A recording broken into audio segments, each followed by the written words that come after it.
আসসালামু আলাইকুম। ঢাকা ইউনিভার্সিটির ভিতরে এসেছি। রোকেয়া হলের সামনে কিছুক্ষণ ছিলাম।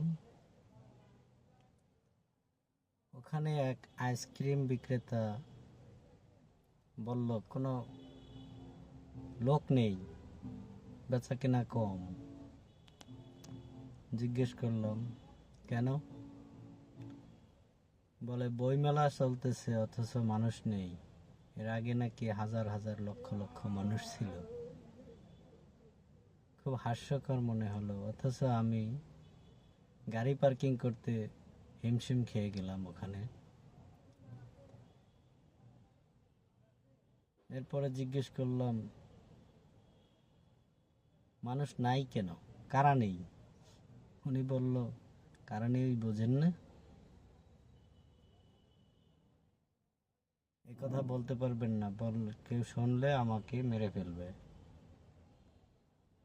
পরে বললাম কেন, কারা মেরে ফেলবে বলেন, নাম বলেন।